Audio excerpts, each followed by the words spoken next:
Rory. Not a total golf question, but I know you're a big sports fan. Caleb Williams made it a point, who's never seen a golf tournament in his life, became a golf fan through his head coach at Southern Cal, and said, so he specifically wanted to follow you and speak today. I'm just, I fans, you guys, celebrities, are fans of other things. What it would feel like to have a guy who's never played golf before, probably be the #1 pick in the NFL draft, and he wanted to follow your group? Thank you for telling me what sport he played.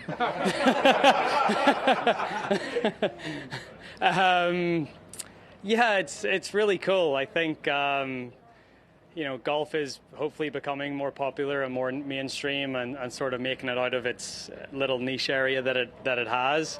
And yeah, it is. It's very cool to have people out there following that. They take an interest in what we're doing out there, and especially other athletes. One of my favorite things to do is to go and watch other sporting events and sort of talk to other athletes, how they approach their sport and how they try to master their craft. And it's always nice to hear when other athletes take an interest in us as well. Rory, that scene on the 7th, was that necessary in your eyes, or was it all a bit needless?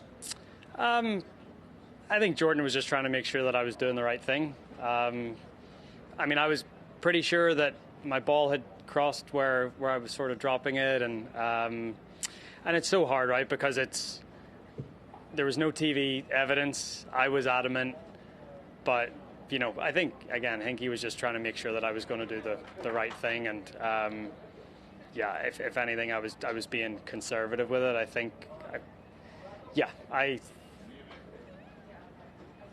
I think at the end of the day, we're all trying to, protect ourselves, protect the field as well. So I wouldn't say it was needless. I think he was just trying to make sure that what happened was the right thing.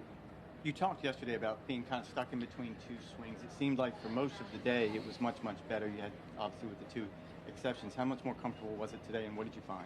Yeah, I'm not sure how the strokes gain approach stats look like, but it's probably been one of my best days in a while. Which is really nice. The feeling is good with the irons, and the feeling with the driver and the wood and the 3-wood is just a little bit different. But as long as I remind myself on the tee box that this is a wood, and I get on the fairway and this is an iron, and I've two different feels and two different thoughts, then it's okay. But much improved on the approach play today, which was really nice to see. You called Sunday Yeah, they were just a bit guidey, a little uncommitted, more so than anything else. Yeah. You called Sunday a wake-up call. What did it wake you up to? Just I needed to clean up the technique a little bit. Needed to clean up some things. And honestly, just needed to put the time in. I think when you play, I've wanted to play a lot at the start this year, and I have, but when you play a lot, you don't maybe get the time to practice all that much at the same time. If I, say I had a decent day on Sunday at Bay Hill and shot 70, for sure I would have taken the Monday off here. But because of not shooting a decent score, I grinded on the range and figured something out and put the time in, and it's sort of already reaping benefits. So that's nice. Rory, I know it's golf, but is it awkward when you have that sort of conversation, on the 7th? I guess I started to doubt myself a little bit. I'm like, okay, did I actually see what I thought I saw? And but as long I was comfortable, and I was just making sure that Jordan and Victor were comfortable too. And It seems a bit daft that they got all these cameras over the course and they haven't got one that's a blind spot there. Yeah, it is a bit of a blind spot, but I think the best view was from the tee, which was the view that we had. You saw it bounce? I did, yeah. And it was just a matter of whether it was above the line or below, and I thought I saw it pitch above the line. Didn't look like there was not room for it to bounce inside the line, right? Yeah, I think so. Can you sort of 18 was a pretty similar situation.